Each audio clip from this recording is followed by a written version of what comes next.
मेरी आंखें बंद थीं। मैं मृतक आत्माओं को बुला रहा था कि मुझे नियंत्रित करें। अचानक मैंने कमरे की दीवार पर खटखटाने की आवाज सुनी। मैं उत्तेजित था। अंततः मैंने आत्मा के संसार से संपर्क स्थापित कर लिया था। ईश्वर ने मेरी दुआएं सुन ली थीं। मृत्यु के बाद कैसा जीवन होगा, इस संदर्भ में वे अपना संदेश मुझे भेज रहे थे। मैं तो यही सोच रहा था कि यह संदेश ईश्वर की ओर से है। क्या ऐसा था? मैं आत्मा को अवसर दे रहा था कि वह मेरे शरीर को अपने नियंत्रण में ले ले। मैं समर्पण से तंत्र मंत्र में लगा था।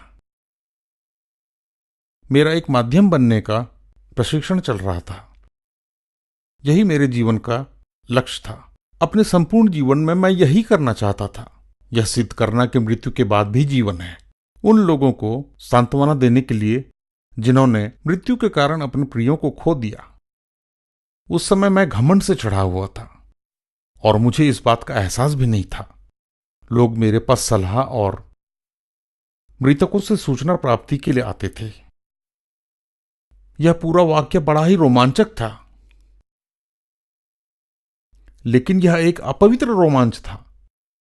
देखिए, जो बात मैं उस समय नहीं जानता था पर अब जान गया हूं, वह यह है कि मैं प्रतिबंधित सीमाओं को लांघ रहा था। बाइबल में यह बात बिल्कुल स्पष्ट है कि ईश्वर की दृष्टि में हमारे मृतकों से संपर्क करना घृणित कार्य है। अय्यूब की पुस्तक में अध्याय 1 के 7 पद में ईश्वर शैतान से प्रश्न पूछते हैं, तुम क्या करते हो? शैतान का उत्तर था, मैं पृथ्वी पर डोलता हुआ यूं ही फिरता रहता हूं। हाँ मेरे मित्रों, वह ऐसे लोगों की फिराक में रहता है जिनको वह नियंत्रित करके बर्बाद कर सके, और तंत्र मंत्र उसके कई हथियारों में से एक है। वह जीवनों को नियंत्रित करके बर्बाद करने की फिराक में रहता है। जब कोई व्यक्ति माध्यम बन जाता है तो वह न सिर्फ अपना शरीर शैतान के नियंत्रण में दे देता है, पर वह शैतान को अपने मस्तिष्क और आत्मा का नियंत्रण भी दे देता है। अब जरा रुककर सोचिए कि आपके मस्तिष्क को कौन नियंत्रित कर रहा है, कौन आपकी आत्मा को नियंत्रित कर रहा है। आत्मनिरीक्षण करें।